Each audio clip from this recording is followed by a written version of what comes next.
Hi everyone, आपका स्वागत है इंडियन हिस्ट्री मेरे यूट्यूब चैनल पे। आज हम बात करेंगे एक काफ़ी बुरी दुर्घटना जो हमारे इंडिया में हुई थी।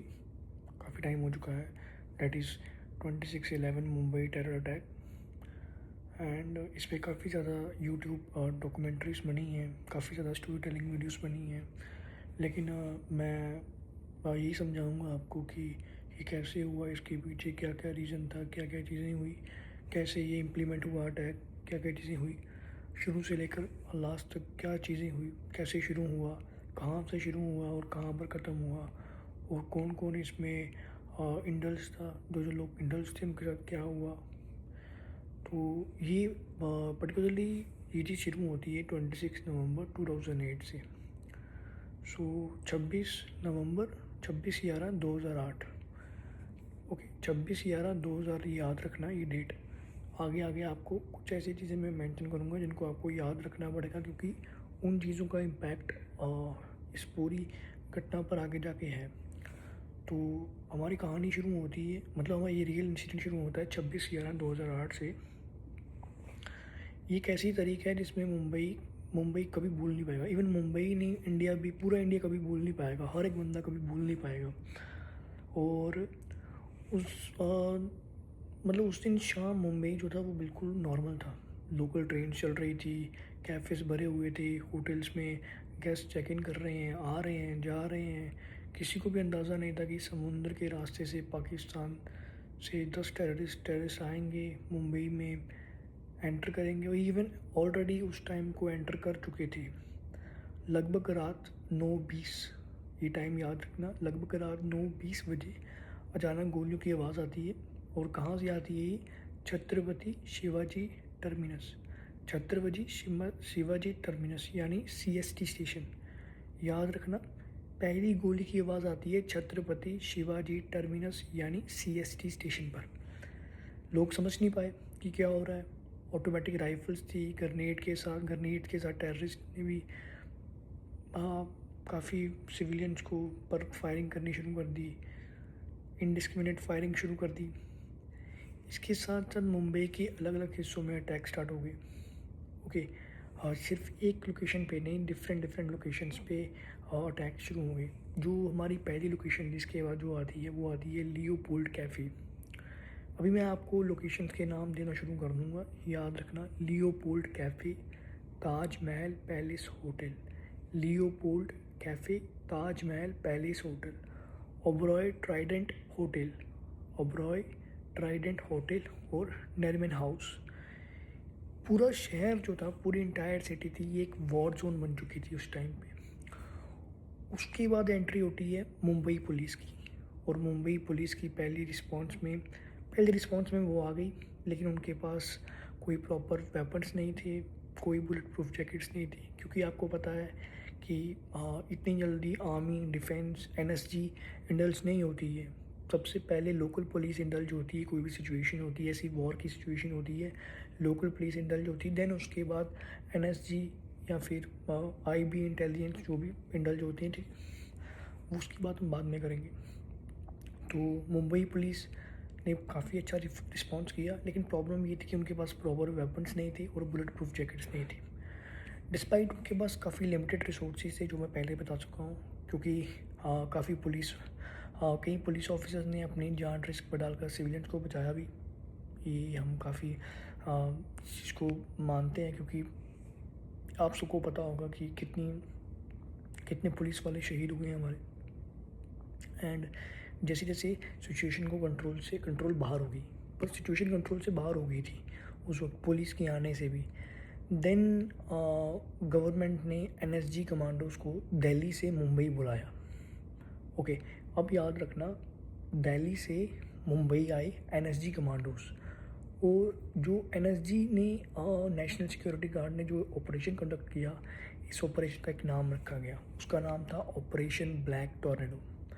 इस ऑपरेशन का नाम था ऑपरेशन ब्लैक टॉर्नेडो। आप क्रोम पे सर्च करोगे, आपको इसकी हर एक हिस्ट्री आएगी, ब्राउज़र भी सर्च करोगे अबाउट ऑपरेशन ब्लैक टॉर्नेडो, ये बता देगी। उसके बाद ताज होटल एंड ओबरॉय ट्राइडेंट में टेररिस्ट घुस गए, और काफ़ी गेस्ट जो थे उनको हॉस्टेज बना लिया। पूरे देश की नज़र जो थी वो अपने टीवी स्क्रीन्स पर थी, क्योंकि जो लोग दूर दराज के थे वही देख रहे थे क्या हो रहा है क्या नहीं हो रहा है। बस उस वक्त अगर मैं आपको सिचुएशन बताऊं, जो लोग घर पे थे, जितने भी इंडियन थे, वो सिर्फ यही दुआ कर रहे थे अपने दिल से कि ये जो नाइटमेयर है, ये जो भी चल रहा है, ये जल्द से जल्द ख़त्म हो जाए, किसी को कोई तकलीफ़ ना हो। मैं कुछ बता नहीं सकता कि क्या हो रहा था। और उसके बाद क्या हुआ कि इस अटैक में मैं अपने कुछ हीरोज़ का नाम ले रहा हूँ जो शहीद हो गए, ब्रेव हीरोज़। सबसे पहले आते हैं एटीएस चीफ। एटीएस है एंटी टेररिस्ट स्क्वाड, जो बनाई गई थी, जो इससे टेररिस्ट एक्टिविटीज़ में जो भी होती हैं तो उनको टैकल करते हैं। ATS chief Hemant Karkare. कहीं मेरा स्पेल ख़राब हो तो प्लीज़ मुझे माफ़ कर देना। एटीएस चीफ हेमंत करकरे, जो इनकाउंटर स्पेशलिस्ट थे। और नॉट ये इनकाउंटर स्पेशलिस्ट नहीं थे, ये एटीएस के चीफ थे। इसके बाद दूसरे नंबर पे हमारे आते हैं इनकाउंटर स्पेशलिस्ट विजय सलास्कर। विजय सलास्कर जी जो हमारे इनकाउंटर स्पेशलिस्ट थे। एंड इसके बाद आते हैं अशोक कामते, जो शहीद हो गए, अशोक कामते। देन अब आते हैं हमारे एनएसजी कमांडोज, जिन पे सबसे पहले आता है मेन, जो हमारे हैं, इनको हम कभी नहीं भूल पाएंगे। एज ए मैं भी डिफेंस फैमिली से बिलोंग करता हूँ, मैं भी नहीं भूल पाऊँगा। वो हैं हमारे major Sandeep Unnikrishnan. Is a brave man. उन्होंने अपनी देश के लिए अपनी जान की कुर्बानी दे दी। एंड आपको एक कोट बताता हूँ मैं, जो मेजर संदीप उन्नीकृष्णन का लास्ट कोट था, जो उनके लास्ट शब्द थे, don't come up, don't come up, I will handle them.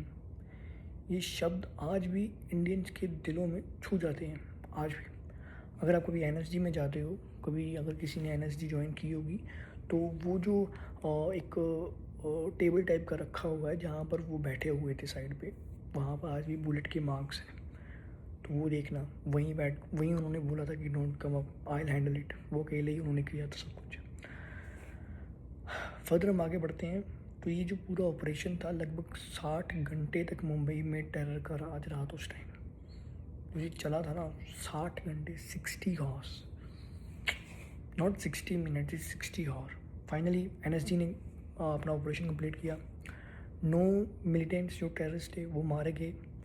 उसमें से एक पर्टिकुलर टेररिस्ट जो पकड़ा गया था, उसका नाम था अजमल कसाब, जो ज़िंदा पकड़ा गया था।